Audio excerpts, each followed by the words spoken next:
Hello everyone, आज हमने electricity chapter discuss करना है। ठीक है, इसके जो न्यूमेरिकल आपके वो बहुत ज़्यादा इंपॉर्टेंट हैं, क्योंकि आपका शायद फिजिक्स में मेरे ख्याल एक तो मैग्नेटिक फील्ड वाला चैप्टर है, एक आपके पास इलेक्ट्रिसिटी है ना, और एक है आपका ऑप्टिक्स। ऑप्टिक्स तो अलग ही चीज़ होगी, लेकिन जो इलेक्ट्रिसिटी और आपका मैग्नेटिक फील्ड वाला चैप्टर है वो एक दूसरे से थोड़ा सा रिलेटेड है, और यही दोनों कंसेप्ट आपके आगे 12th में भी आएंगे। ठीक है, तो मतलब कोशिश करो कि हमारा जो बेसिक है ना वो क्लियर हो, ताकि हमें आगे दिक्कत ही ना हो जिन्होंने साइंस रखनी है। ठीक है, तो बेसिक चीज़ें कुछ कर लेते हैं हम। पहले सबसे पहले करंट की अगर बात करें, अगर सबसे पहले करंट की बात करें तो आपके पास क्या होती है, एक वायर होती है। ठीक है, वायर वैसे ही पड़ी है हमारे पास, क्या हमें करंट लगता है उसमें से? नहीं, यानी करंट के फ्लो के लिए सबसे जो जरूरी चीज़ है वो क्या है? Potential difference. ठीक है, वैसे हमारे पास कई वायर पड़ी रहती हैं, थोड़ी कि हाथ लगाएंगे तो करंट लगेगा। ठीक है, तो किसी भी वायर में से अगर आपको करंट फ्लो कराना है तो वहाँ एक ज़रूरी चीज़ क्या है? Potential difference. ठीक है, और पोटेंशियल डिफरेंस कौन कौन से एलिमेंट ऐसे हैं जिनसे पोटेंशियल डिफरेंस आप दे सकते हो? बैटरी, सेल हो गया, है ना, और जो अपने घरों में आ रही है वो क्या है? डायरेक्ट एसी है ना। ठीक है, जिस करंट को आप स्टोर करके रख सकते हैं वो क्या है आपका? Direct current. ठीक है, लेकिन जो कॉन्टिन्यूस चलता जा रहा है वो कौन सा करंट है?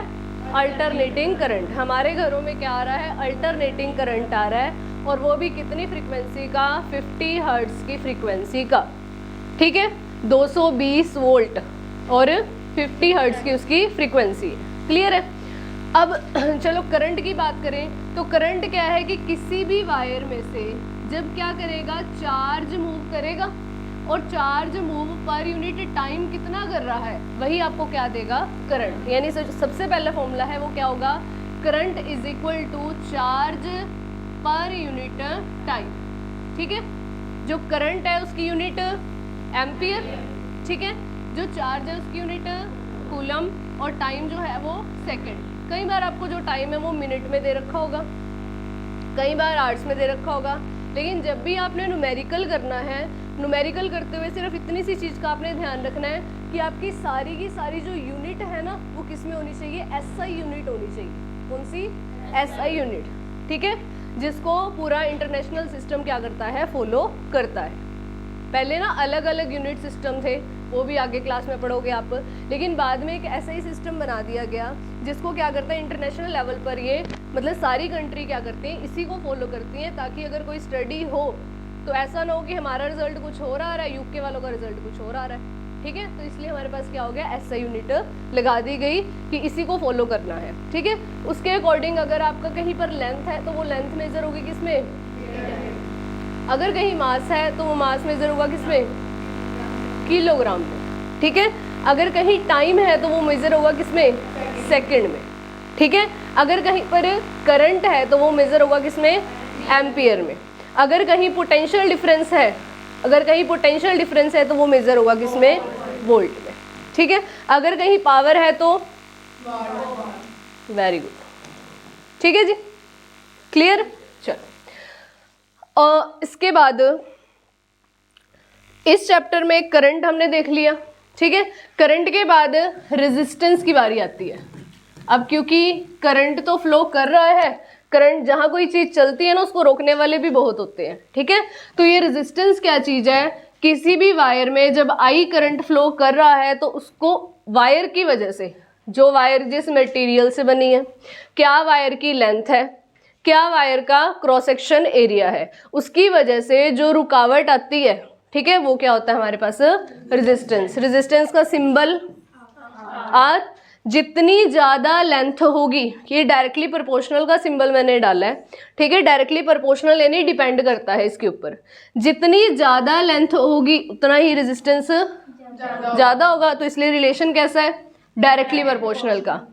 Resistance is proportional to 1/a। इसका मतलब है कि रेजिस्टेंस इनवर्सली प्रोपोर्शनल है किसके? एरिया का। जितना एरिया, अगर आपने इनवर्सली बोल दिया फिर 1/a नहीं बोलोगे।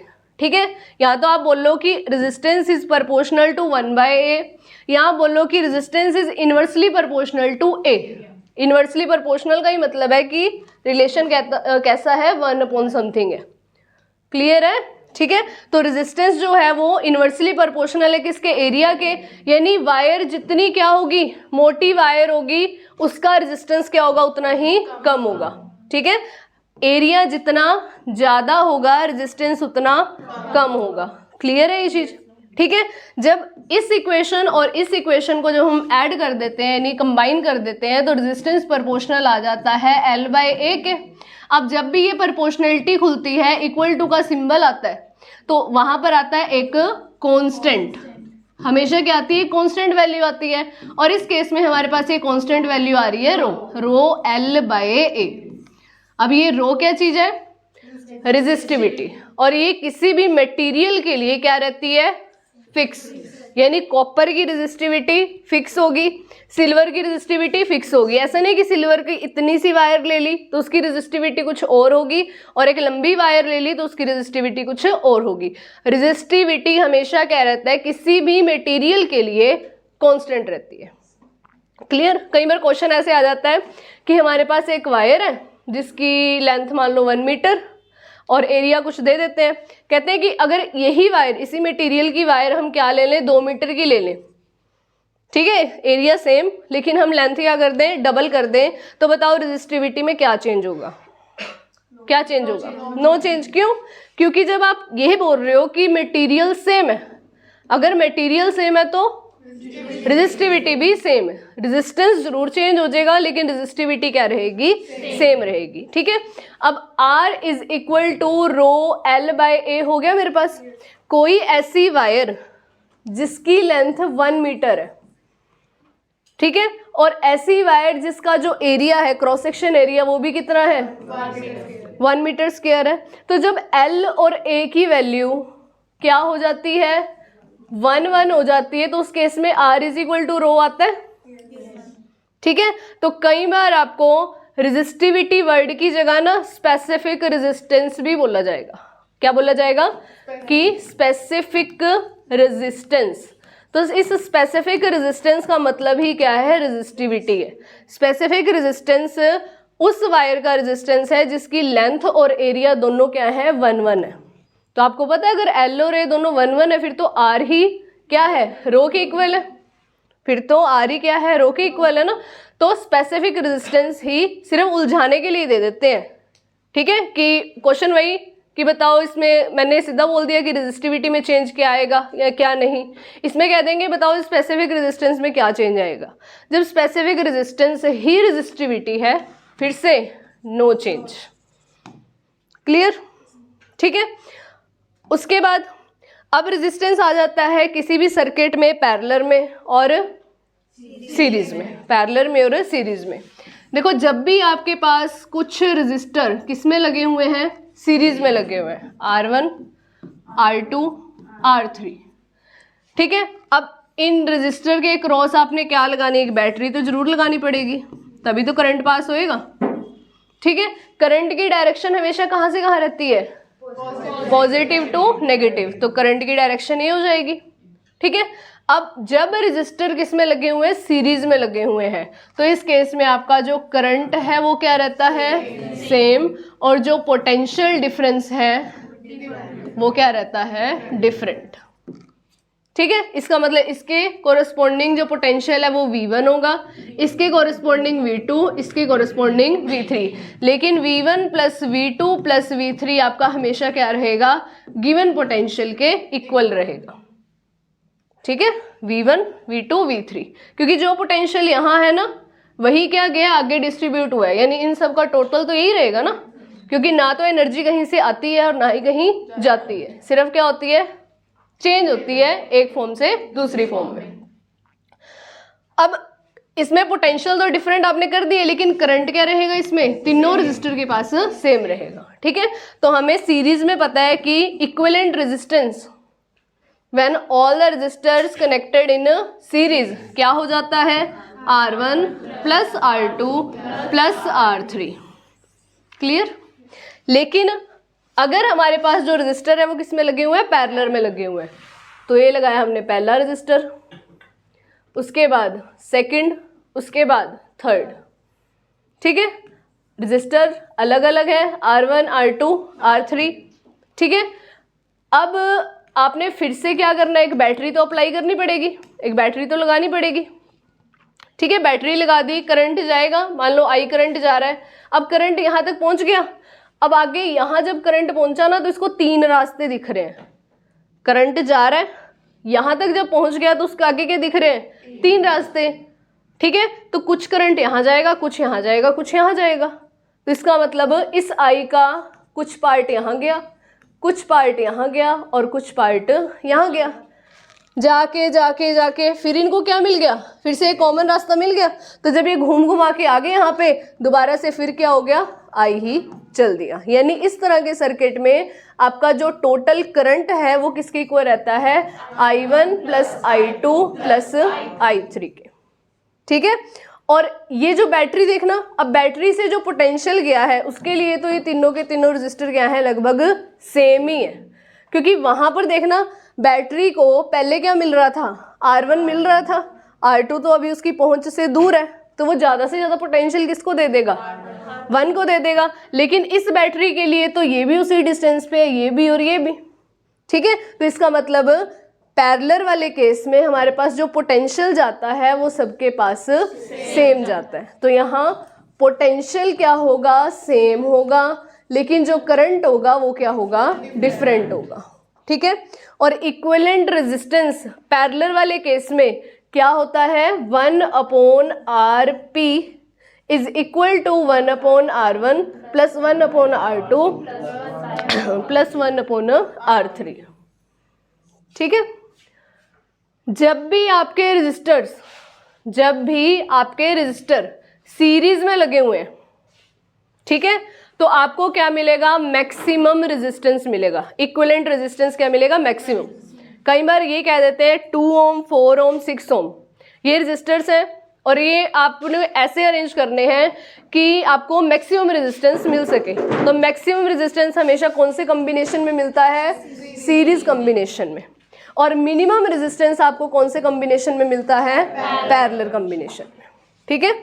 सीरीज में मैक्सिमम और पैरेलल में मिनिमम। सीरीज में आपका जो रेजिस्टेंस आएगा ना, इक्विवेलेंट रेजिस्टेंस, जिसको आप RS भी बोल देते हो, ठीक है, वो आपका क्या रहेगा, वो ज़्यादा होगा किससे, जो सबसे बड़ा रेजिस्टेंस है ना उससे भी।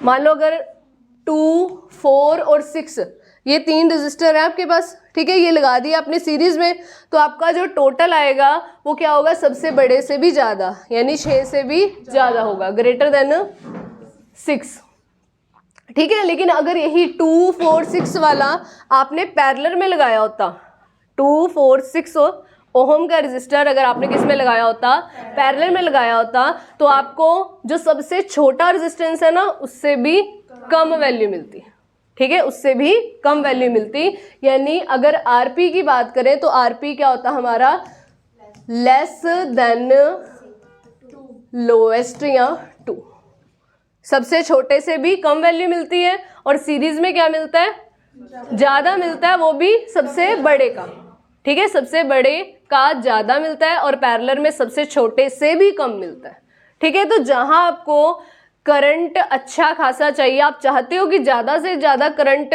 फ्लो हो, हरमन बताओ फिर क्या करेंगे। आप चाहते हो कि जो करंट है ना वो ज़्यादा से ज़्यादा फ्लो हो सर्किट के अंदर, तो आप रेजिस्टेंस सीरीज में लगाओगे या पैरेलल में लगाओगे,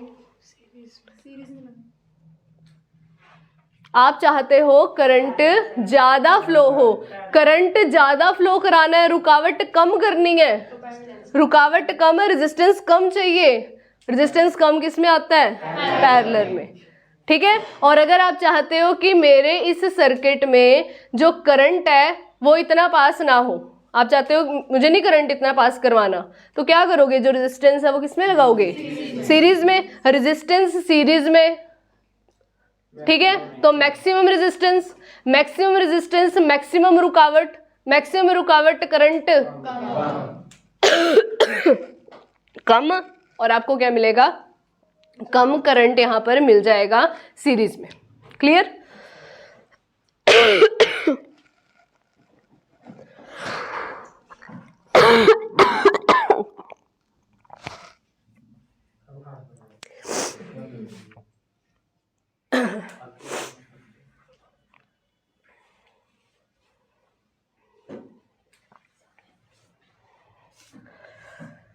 करें क्वेश्चन शुरू? चलो फर्स्ट क्वेश्चन। अच्छा एक और चीज रहेगी, बहुत इंपॉर्टेंट तो रहेगी चीज।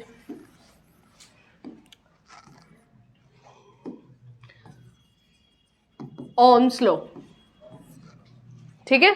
ओम्स लॉ चैप्टर की जान क्या कहता है? V is equal to IR, ठीक है। इसने क्या कहा था कि जो पोटेंशियल है आपका, ठीक है, वो प्रोपोर्शनल रहेगा किसके? करंट के, ठीक है। पोटेंशियल और करंट क्या रहता है? एक दूसरे के प्रोपोर्शनल रहता है। और किसी वायर के लिए जब आपने एक वायर सेलेक्ट कर ली तो उसका मटेरियल भी सिलेक्ट कर लिया, उसकी लेंथ भी सिलेक्ट कर ली, उसका एरिया भी सिलेक्ट कर लिया, तो ये R क्या रहेगा किसी वायर के लिए? कांस्टेंट टर्म बन जाएगी। इसका मतलब V प्रोपोर्शनल टू I तो हो गया। अब ये प्रोपोर्शनलिटी खोल के फिर से एक कांस्टेंट वैल्यू लगी है ना, और वो कांस्टेंट क्या है? यहाँ पे R है। तो यहाँ से आया आपका V is equal to IR। V क्या है? पोटेंशियल जो किसी सर्किट में अप्लाई किया गया है। R क्या है? रेजिस्टेंस, ठीक है। और I क्या है? करंट। यूनिट पता है आपको? वोल्ट, ओम, एम्पियर। और जो हमने रेजिस्टिविटी करी थी, रेजिस्टिविटी किसके इक्वल आ जाती है? RA/L के, क्योंकि R होता है हमारे पास रो L/A। सिर्फ मैंने क्या किया? रो को एक तरफ लिया और बाकी टर्म्स दूसरी तरफ ले गए। R यानी रेजिस्टेंस, रेजिस्टेंस की यूनिट ओम, एरिया की लेंथ मीटर से मीटर, यानी रेजिस्टिविटी की यूनिट क्या बचेगी? ओम मीटर। क्लियर है? चलो अब करते हैं क्वेश्चन। फर्स्ट क्वेश्चन है, calculate the number of electron in 1 coulomb of charge. Numerical करते हुए जो चीज कैलकुलेट करनी है वो भी लिखो, जो चीज गिवन है वो भी लिखो। एक एक लाइन पढ़ते जाओ, जो आपको समझ आ रहा है कि हाँ भाई ये चीज मेरे को गिवन है तो वो लिख लो। बाद में क्या देखना है? सिर्फ जो चीज कैलकुलेट करनी है और जो गिवन है उनमें कोई रिलेशन है। तो क्या बोला इन्होंने? Calculate the number of electron. तो मैं लिख लेती हूँ नंबर ऑफ इलेक्ट्रॉन, पता नहीं, निकालने हैं, ठीक है। आगे इन 1 कूलम ऑफ चार्ज, यानी मुझे चार्ज पता है यहाँ पे कितना? 1 कूलम, ठीक है। अब एक रिलेशन होता है हमारे पास, quantization of charge. Quantization of charge क्या कहता है कि एक इलेक्ट्रॉन पे कितना चार्ज है? 1.6 इंटू 10⁻⁻19 कूलम का, ठीक है। तो अब 10 इलेक्ट्रॉन पे कितना चार्ज होगा? 10 से मल्टीप्लाई कर लेंगे, ठीक है। 20 पे कितना चार्ज होगा? 20 से। मुझे तो नहीं पता ना यहाँ कितने नंबर ऑफ इलेक्ट्रॉन है, तो उसको n मान ले, ठीक है।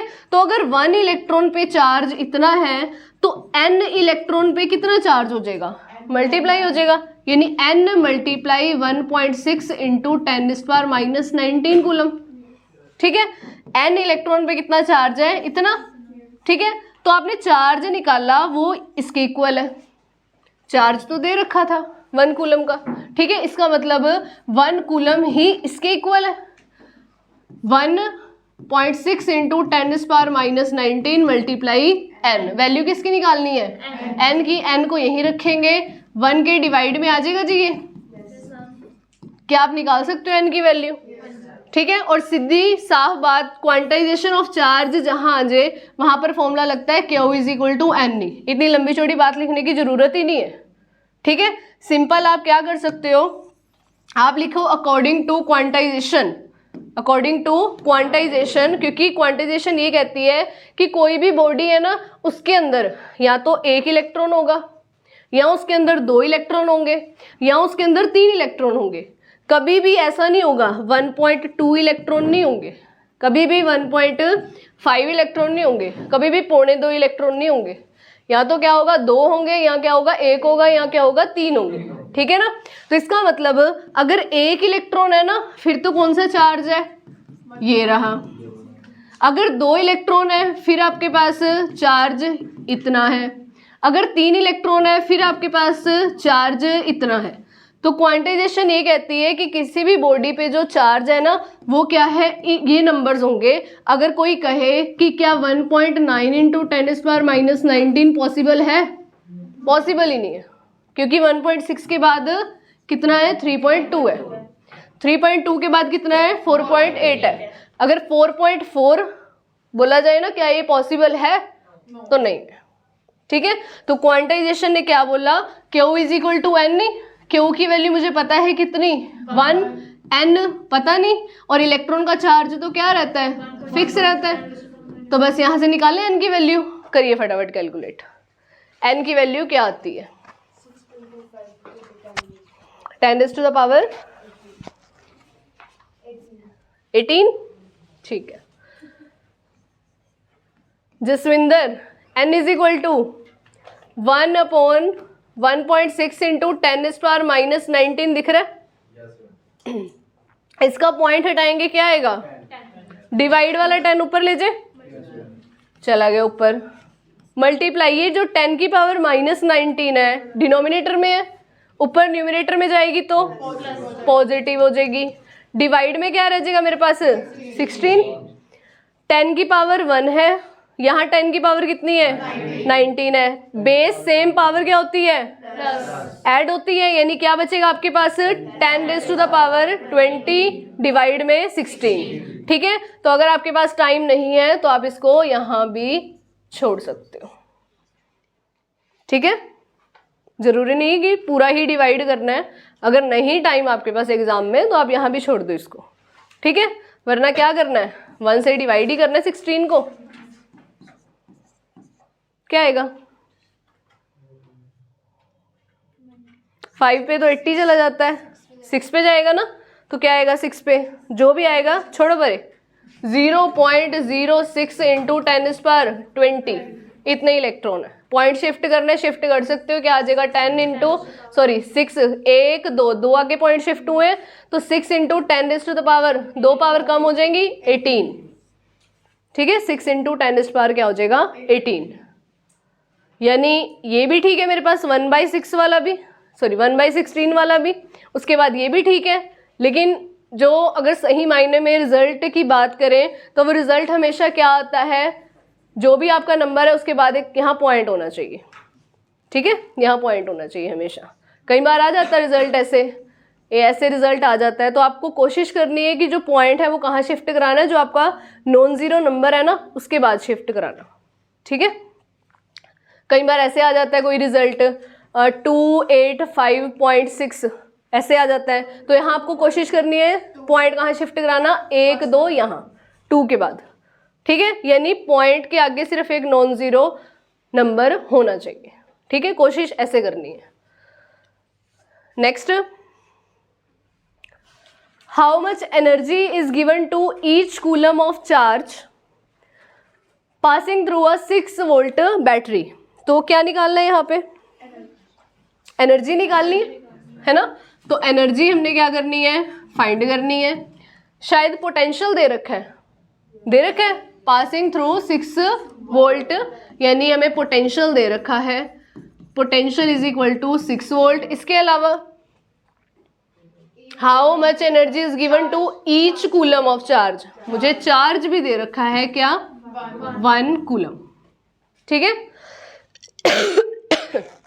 एनर्जी, पोटेंशियल, चार्ज, कोई रिलेशन है? कौन सा? E is equal to into V या P? अच्छा, ये वाला। ठीक है, लगा दो।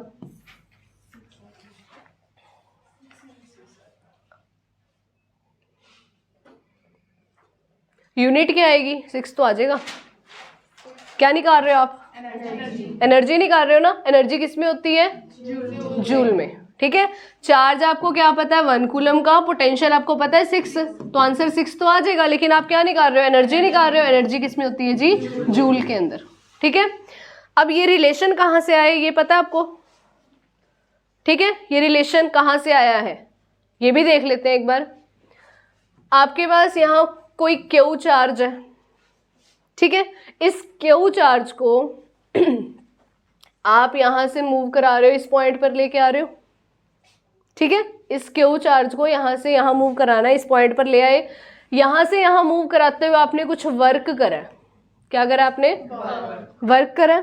ठीक है, और चार्ज को जब हमने मूव करा दिया तो कुछ पोटेंशियल भी क्रिएट हो गया यहाँ पे, ठीक है। तो हमारे पास रिलेशन क्या होता है कि जो पोटेंशियल डिफरेंस है, ये मान लो ए पॉइंट है, ये आपके पास कोई बी पॉइंट है, तो जो पोटेंशियल डिफरेंस होता है ना हमारा ए और बी के बीच में, वो किसके इक्वल होता है, कितना मुझे वर्क करना पड़ा इस चार्ज को मूव कराने में, कहाँ से कहाँ, ए से बी की तरफ।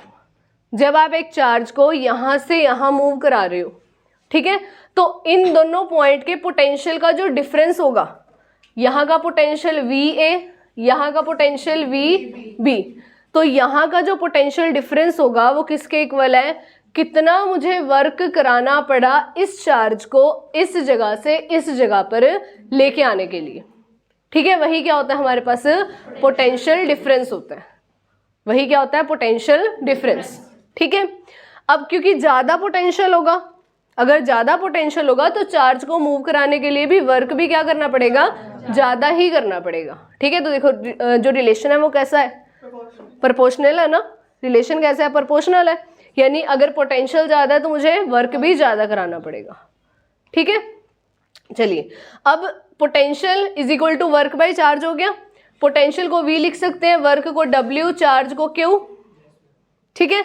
इस Q को V के पास ले जाए, क्या हो जाएगा, Q multiply V is equal to work, ठीक है। वर्क किस में होता है, वर्क जूल में होता है, एनर्जी भी किस में होती है, जूल में, यानी वर्क जो है वो किसके इक्विवेलेंट है, एनर्जी के, तो एनर्जी हो गया Q इंटू वी। वैसे जो एक्चुअल रिलेशन है वो क्या है, वर्क के साथ है इसका, ठीक है। Work done is equal to क्या होता है, पोटेंशियल इंटू चार्ज होता है, लेकिन जो वर्क डन है वही मेरे पास क्या होती है, एक तरह से एनर्जी होती है, तो इसलिए हम वर्क की जगह एनर्जी भी लिख लेते हैं, ठीक है। तो यहाँ से E इज इक्वल टू क्या आ गया, Q इंटू वी आ गया,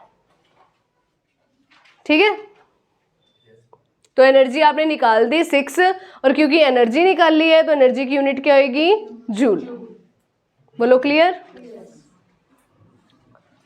नेक्स्ट, जज the equivalent resistance when the following are connected in parallel, 1 ohm और 10 रेज़ टू द पावर 6 ओम।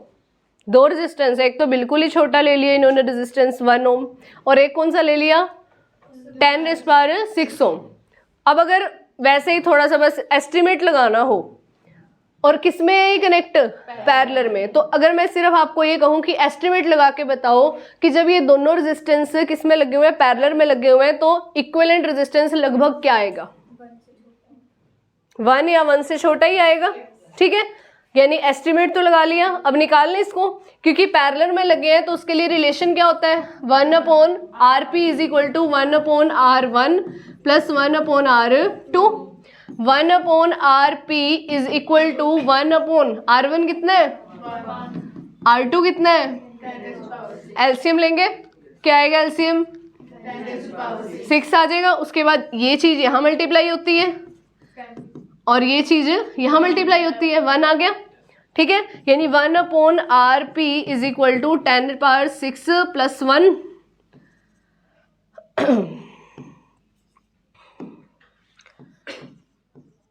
10 की पावर 6 है, कितनी जीरो लगाऊं, 6 ही लगानी पड़ेगी जीरो, है ना, प्लस 1 डिवाइड बाय 10⁻6। अब देखना ये कितना बन रहा है, ये 10 लाख बन रहा है।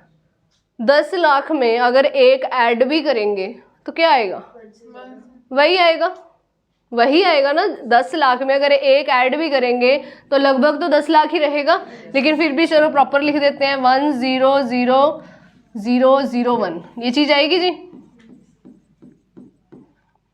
ठीक है। आपने क्या निकालना है यहाँ पे, 1RP निकालना है, ठीक है, रेसिप्रोकल कर दिया, 1/RP का रेसिप्रोकल करा, क्या आया, RP। इधर कर दे रेसिप्रोकल, क्या आएगा जी, 10 की पावर 6 है और नीचे क्या है, 1000001। ऊपर तो है 10 लाख, नीचे क्या है 10 लाख, एक ऊपर बड़ा है नीचे बड़ा है, ठीक है। तो क्या आएगा, ये RP जो है आपका वो क्या आएगा, हमेशा लेस देन 1, क्या आएगा, RP इज लेस देन 1, ठीक है। RP इज लेस देन 1, यानी आपका बनेगा ये 0 पॉइंट समथिंग, ठीक है ना। तो आप ये आंसर लगा दो इसका, ठीक है। और सिर्फ अगर एस्टिमेट के लिए बोला गया तो एस्टिमेट में क्या आएगा, सीधा सीधा बता सकते हैं हम 1 से छोटा ही आएगा। ठीक है। अब फटाफट इसका सेकंड पार्ट करिए। इसमें 3 रेजिस्टेंस है स्नेहा, 1 ओम 10⁻³ यानी 1000, आगे 10⁻⁶। हाँ, तो क्या रहेगा एस्टिमेट, देखो इसमें क्या रहेगा, तीनों पैरेलल में कनेक्ट है तो इक्विवेलेंट रेजिस्टेंस लगभग क्या आएगा,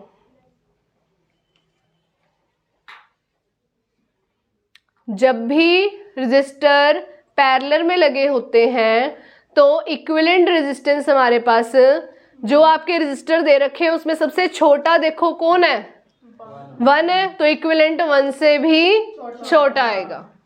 ठीक है। और अगर यही मैं सीरीज में लगाती तो मेरा जो इक्विवेलेंट रेजिस्टेंस है वो 10 लाख से भी ज्यादा आता।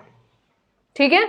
तो एस्टिमेट लगाना हो कि पैरेलल में कनेक्ट है तो रेजिस्टेंस क्या आएगा, इक्विवेलेंट <1, और अगर आपको सीरीज में लगाना हो तो इक्विवेलेंट रेजिस्टेंस क्या आएगा, मोर देन 10 लाख। क्लियर, खुशी क्लियर है? अच्छा, इसको सीरीज में और पैरेलल में दोनों तरीकों से कर लो। ठीक है, क्योंकि ऐसे सीरीज में भी आ सकता है और पैरेलल में भी आ सकता है, लेकिन कंसेप्ट पता होना चाहिए आपको कि जब सीरीज में है तो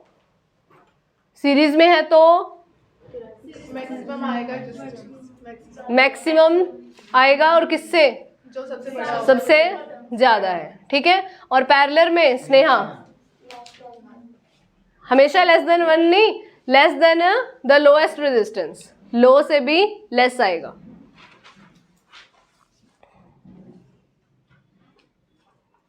हो गया नोट?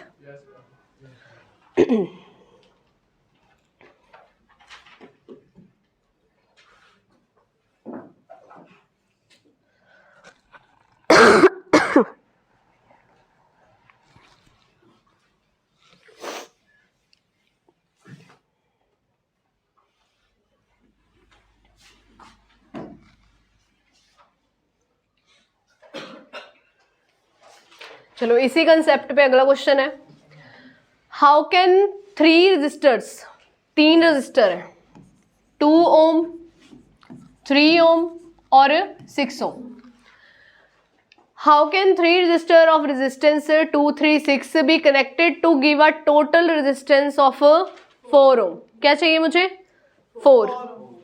अगर मैंने तीनों ही पैरेलल में लगा दिए तो मुझे क्या मिलेगा, अंश। अगर ये तीनों ही पैरेलल में लगा दिए क्या मिलेगा, 2 से छोटा, 3 से छोटा, 6 से छोटा,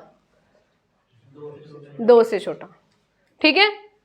जतिन, अगर ये तीनों के तीनों सीरीज में लगा दिए तो 6 से बड़ा। ठीक है। चाहिए क्या, 4। या ना तो ये सारे के सारे सीरीज में लगते हैं क्योंकि फिर तो आ जाएगा 6 से ग्रेटर वैल्यू, ना ही ये सारे के सारे पैरेलल में लगते हैं क्योंकि फिर तो आ जाएगी 2 से कम वैल्यू। मुझे चाहिए क्या, 4। अब देखो अगर ये दोनों हमने किस में लगा दिए, सीरीज में लगा दिए, तो 2 और 3 5 हो गया, 5 और 6 दोनों पैरेलल में लगा दे तो 5 से छोटा आ जाएगा, लेकिन जरूरी तो नहीं कि 4 ही आए। ठीक है। एक बार यहां देख लेते हैं, अगर 3 और 6 वाला हमने पैरेलल में लगा दिया, ठीक है, तो क्या आएगा, <3 आएगा। <3 यानी 2.5 भी हो सकता है, 2 भी हो सकता है, कुछ भी हो सकता है, उसमें 2 ऐड करेंगे तो लगभग आ जाएगा 4 के आसपास। ठीक है। तो ट्राई कर लेते हैं, इन दोनों को कनेक्ट करते हैं किसके अंदर, पैरेलल के अंदर, और उसके साथ ये लगा देते हैं फिर सीरीज में। ठीक है। तो चलो, यानी जो डायग्राम है अपना वो कुछ ये चीज बनेगी, 2 रेजिस्टेंस तो हमने लगाने हैं किसमें, पैरेलल में, और उसके साथ फिर लगाना है सीरीज में। पैरेलल में लगाना है मेरे को 3 और 6 वाला, ठीक है, उसके बाद सीरीज में लगाना है कौन सा, 2 वाला। ठीक है। अब देखते हैं ये दोनों किसमें है, पैरेलल में है, तो इन दोनों का जो इक्विवेलेंट है, इन दोनों का जो इक्विवेलेंट है वो कैसे आएगा, 1/RP is equal to 1/3 plus 1/6। LCM ले लें, क्या आएगा एलसीएम, 6। 3 की टेबल पे 6 ऊपर जाएगा 2 प्लस 1 यानी 3/6 क्या आ गया, 1/2। 1/RP आपका 1/2 2 आ रहा है, तो आरपी क्या रहेगा 2, ठीक है, यानी यहाँ का इक्विवेलेंट क्या आ रहा है 2। अब ये 2 और ये 2 किस में है, सीरीज में, तो सीधा क्या हो गया 2 2 4 हो गया, मिल गया आपको 4। यानी अगर आपको इक्विवेलेंट 4 चाहिए तो आप 3 और 6 वाला किस में लगाओ, पैरेलल में, और उस पोर्शन के साथ आप क्या लगा दो, सीरीज में 2 ओम वाला, ठीक है। तो इसको पूरा आपने डायग्राम भी बनाना पड़ेगा इस तरह के क्वेश्चन में, और आपको सॉल्व भी करके दिखाना पड़ेगा, ठीक है। फिर क्या चाहिए हमें, 1 चाहिए। अभिषेक 2 3 6 ओम का रेजिस्टेंस है हमारे पास, मुझे क्या इसको कुछ ऐसे अरेंज करना है कि मुझे कितना लगभग चाहिए, 1 ओम का रेजिस्टेंस चाहिए।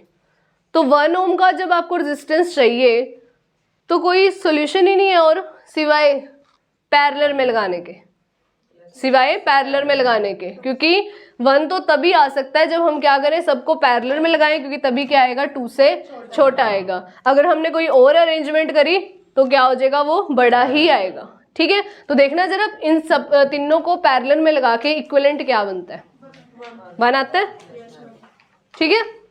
चलो एक बार लिख लो 2 3 6, ट्राई कर लेना, इसको पैरेलल में लगाना है और पैरेलल में देखना है कि इक्विवेलेंट रेजिस्टेंस क्या बनता है।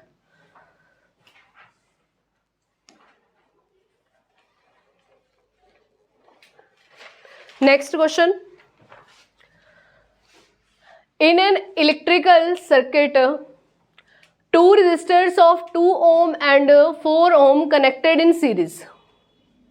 पहले डायग्राम बना ले, 2 ओम है और 4 ओम है, और ये दोनों किस में लगे हुए हैं, सीरीज में। तो ये लगाया मैंने 2 ओम, उसके बाद लगाया 4 ओम, सीरीज में लगा दिया। आगे in series to 6 volt potential, यानी यहाँ पर पोटेंशियल कितना अप्लाई हो रहा है, 6, तो 6 वोल्ट पोटेंशियल भी अप्लाई कर दिया। The heat dissipated by 4 ohm resistor, इसके क्रॉस कितनी हीट आ रही है वो हमने निकालना है, ठीक है। और कितने टाइम में, 5 सेकेंड, यानी मुझे टाइम भी पता है कितना, 5 सेकेंड। टाइम सेकेंड में दे रखा है, कुछ चेंज करने की जरूरत है, कुछ चेंज करने की जरूरत नहीं है। तो आपको टाइम पता है, हीट आपको निकालनी है, आपको रेजिस्टेंस पता है, ठीक है। अब हीट टाइम रेजिस्टेंस तो पता है, ऊपर से पोटेंशियल भी पता है, लेकिन पोटेंशियल हमें ये भी पता है क्योंकि आपने ओवरऑल सर्किट की हीट नहीं निकालनी, आपने स्पेशल इसके अक्रॉस कितनी हीट आ रही है वो निकालना है। अगर इसके अक्रॉस कितनी हीट आ रही है वो निकालना है तो मुझे वो टर्म लेनी पड़ेगी जो सारे सर्किट में कांस्टेंट होती है, क्योंकि अगर रिलेशन उठाएं हीट के, देखो बहुत सारे रिलेशन होते हैं। एक तो होता है हमारे पास क्या, V multiply I multiply time होता है ये। अब यहाँ चलो V पता है, I पता है, सॉरी V पता है, टाइम पता है, पर करंट नहीं पता, तो ये नहीं लगेगा। अब इसी से ही एक रिलेशन बन जाता है I² RT। R पता है किसके अक्रॉस निकालनी हीट, टाइम भी पता है, करंट नहीं पता, ठीक है। अब अगर हम इसका दूसरा रिलेशन निकालें जो आता है V² T/R, बस यहाँ I की जगह क्या रखो, V/R, ठीक है। तो V²/RT कुछ ऐसा रिलेशन हो जाएगा। लेकिन वहां देखना पूरे सर्किट में हीट नहीं निकालनी, हमने स्पेशल 4 ओम के क्रॉस हीट निकालनी है। अगर स्पेशल 4 ओम के क्रॉस ही हीट निकालनी है तो आपको टर्म भी वो लेनी पड़ेगी जो पूरे सर्किट में फिक्स रहती है, क्योंकि पोटेंशियल तो देखो अलग अलग गया है ना, तो जिस फॉर्मूले में पोटेंशियल है उस पर काटा लगाना पड़ेगा, यानी ये भी नहीं लगेगा और ये भी नहीं लगेगा। फॉर्मूला कौन सा आएगा, सिर्फ और सिर्फ ये वाला, ठीक है। अब इसमें R भी पता है, टाइम भी पता है, वैल्यू किसकी निकालनी है, I की। तो सबसे पहले I देखें कैसे निकलेगा। हाँ जी शुप्रीत, 2 ओम और 4 ओम दो रजिस्टर किस में लगे हुए हैं, सीरीज में। तो इक्विवेलेंट रेजिस्टेंस किसके इक्वल आ रहा है, 6 ओम के इक्वल आ रहा है। जब आपको रेजिस्टेंस पता हो और आपको पोटेंशियल पता हो, क्या आप करंट निकाल सकते हो, क्योंकि करंट क्या होता है, V/R। V कितना है 6, R कितना है 6, यानी करंट आ जाएगा कितना 1 एम्पियर। जब करंट 1 एम्पियर आ गया तो लगा दें ये फॉर्मूला, आई स्क्वायर यानी 1 का स्क्वायर, आर यानी 4 हीट निकालनी है किसके अक्रॉस 4 के, तो आर की वैल्यू क्या रहेगी 4, और टाइम कितना है 5, ठीक है। पुट करिए और हीट देखिए कि 4 ओम के अक्रॉस कितनी निकल रही है, कितनी, अच्छा रटे हुए आंसर, ठीक है। तो हीट क्या हो जाएगी आई स्क्वायर आर टी, 1 का स्क्वायर आर यानी 4, टाइम यानी 5, ये आ जाएगा आपके पास 20, और क्योंकि हीट फाइंड कर रहे हो वो हो जाएगा आपका इसमें जूल में। क्लियर, कोई डाउट? नेक्स्ट, अगर हीट निकालनी होती इसमें तो फॉर्मूला वही रहता, H is equal to I square R T, ठीक है, क्योंकि करंट तो देखो फिक्स है, पूरे के पूरे सर्किट में करंट क्या है फिक्स है, ठीक है, लेकिन रेजिस्टेंस क्या हो जाता 2, और टाइम भी क्या रहता वही, यानी इसके क्रॉस कितनी हीट 10 जूल हमें मिल रही है, ठीक है।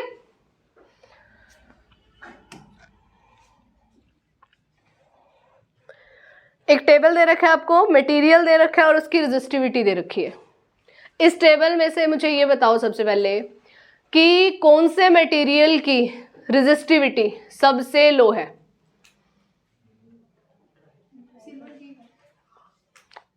सबसे लो रेजिस्टिविटी किसकी है?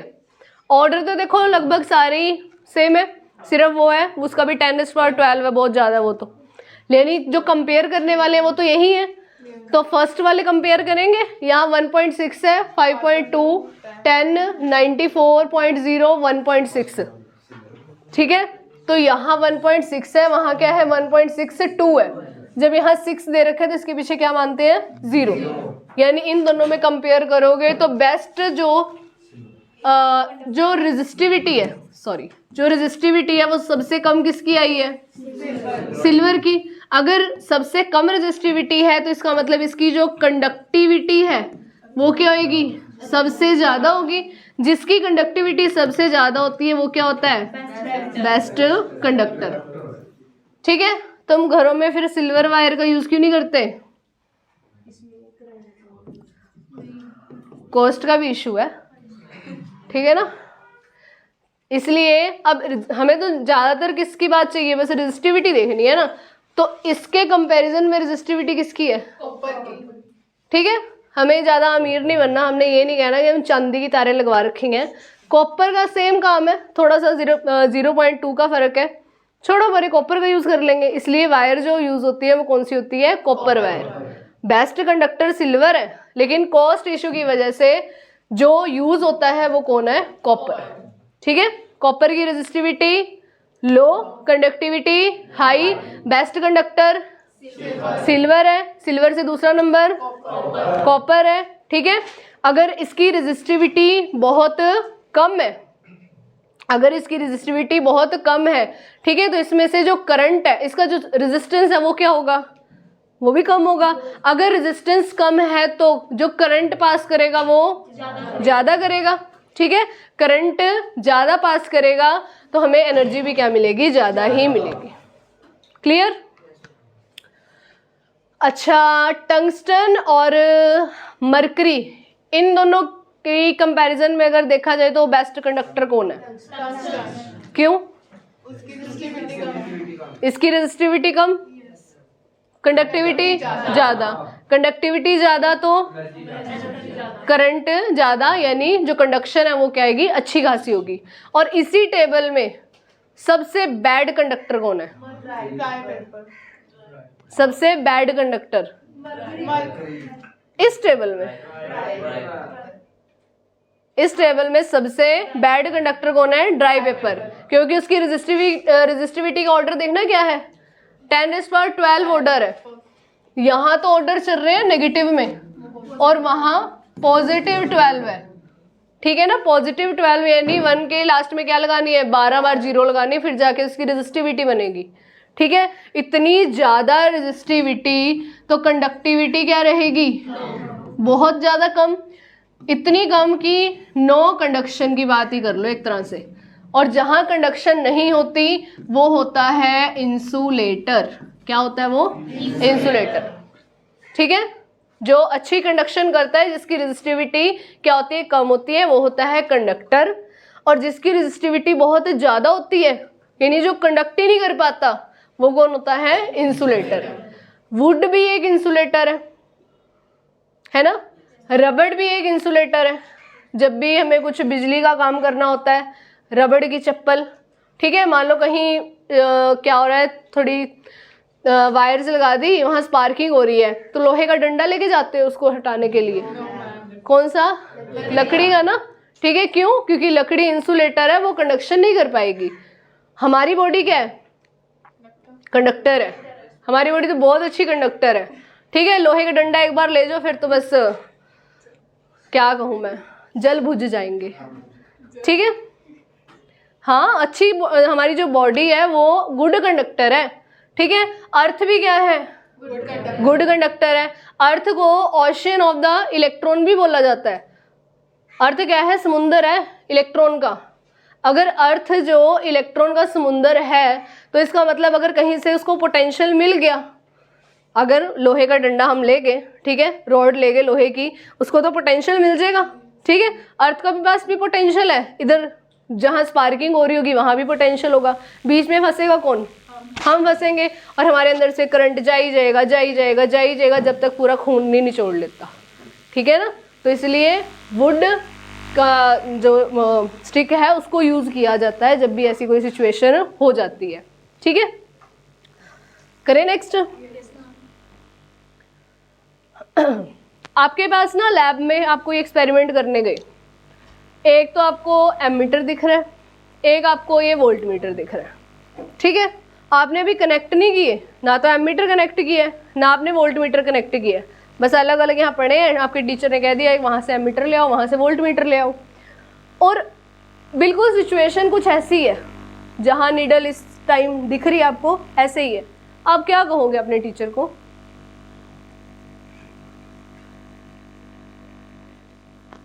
क्या कहोगे? कि खराब है। क्या कहोगे? खराब है। हाँ, क्योंकि अगर ये किसी सर्किट में अभी कनेक्ट ही नहीं हुआ, ठीक है, तो ये रीडिंग कहाँ होनी चाहिए थी? जीरो पे, यानी इसकी नीडल कहाँ आनी चाहिए थी? जीरो। एमीटर की भी और वोल्ट मीटर की, तो बिना मतलब से दिखाई जा रहा है वोल्टेज, वो भी बिना मतलब से करंट दिखाई जा रहा है, कनेक्ट कहीं है नहीं। ठीक है, तो आप कहोगे भाई नवे दे दो हमें, ये तो खराब हो रहे हैं। ठीक है, या फिर इनको खोल के थोड़ा ठीक करो।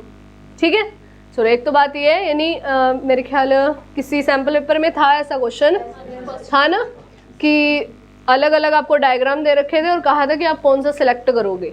ठीक है, तो उसमें जो सिलेक्शन है वो कैसे करनी है? जो अगर किसी सर्किट में कनेक्ट नहीं है, अगर किसी सर्किट में कनेक्ट है फिर तो आएगी उसकी रीडिंग, ठीक है ना, लेकिन अगर नहीं कनेक्ट तो हमेशा ही नीडल कहाँ होनी चाहिए? जीरो पे होनी चाहिए। जीरो से इधर हुई ना तब भी खराब है, ये नहीं कि जीरो से इधर है तो ठीक है, जीरो से इधर हुई तब भी खराब है। नीडल हमेशा कहाँ होनी चाहिए? जीरो पे होनी चाहिए। ठीक है, चलो, एक तो ये बात होगी। और इस क्वेश्चन में आपको क्या कहा गया है? Find the least count.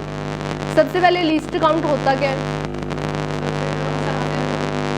हाँ, लीस्ट काउंट होता है कि कोई भी स्केल सबसे कम वैल्यू कितनी मेजर कर सकता है। अपने पास वो स्केल होता है ना, वो 15 सेंटीमीटर वाला, ठीक है, उसमें ऐसे होता है 0, फिर 1 और उसके बीच में ऐसे ऐसे होते हैं फिर। ठीक है, यानी आप सबसे कम यहाँ मेजर कर सकते हो, 0.1 मेजर कर सकते हो, क्योंकि ये 1 सेंटीमीटर होता है, आगे 2 सेंटीमीटर। ठीक है, जब आपको 1.5 लगाना है तो आप ऐसे करते हो ना, 1 के बाद आगे फिर 5 तक चले जाते हो ना। तो लीस्ट काउंट की अगर बात करें, लीस्ट काउंट वो होता है जो स्केल सबसे छोटी रीडिंग मेजर कर सकता है। जब भी लीस्ट काउंट निकालना है, कैसे निकालना है? ये कितने डिवीजन है? 1 2 3 4 5 6 7 8 9 10, ये 10 डिवीजन कितने एम्पियर के इक्वल है? तो आप क्या लिखोगे? 10 division is equal to 0.2 ampere. तो 1 डिवीजन जो होगा वो किसके इक्वल हो जाएगा? 0.2 डिवाइड बाई 10 एम्पियर। डिवाइड वाला 10 क्या करेगा?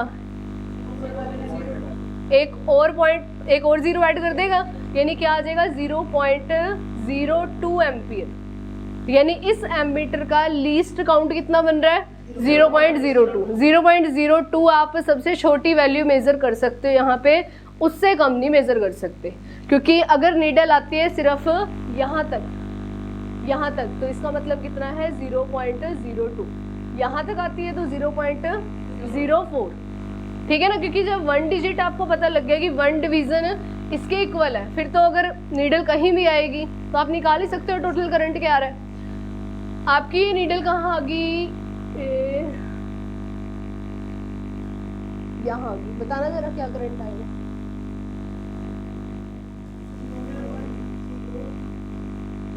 देखो 0.6 तक तो है ही है, ये है ही है। आगे कितने हैं 1 2 3 4 डिवीजन है ना। एक डिवीजन क्या मेजर कर रहा है 0.08, तो 4 कितने मेजर करेंगे 0.08। यानी इस पॉइंट पर अगर ये नीडल आके रुकी है तो इसका मतलब टोटल करंट 0.68 हो जाएगा, 0.68। यानी कोई भी अगर वैल्यू निकालनी है तो लीस्ट काउंट पता होना चाहिए, ठीक है। बिल्कुल इसी तरीके यहाँ वोल्ट मीटर की बताना जरा लीस्ट काउंट कितना है। 10 डिवीजन किसके इक्वल है 1 के, 10 डिवीजन 1 वोल्ट के इक्वल। 1 डिवीजन किसके इक्वल 1/10 को क्या लिखेंगे 0.1।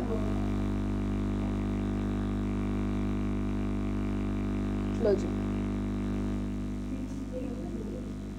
3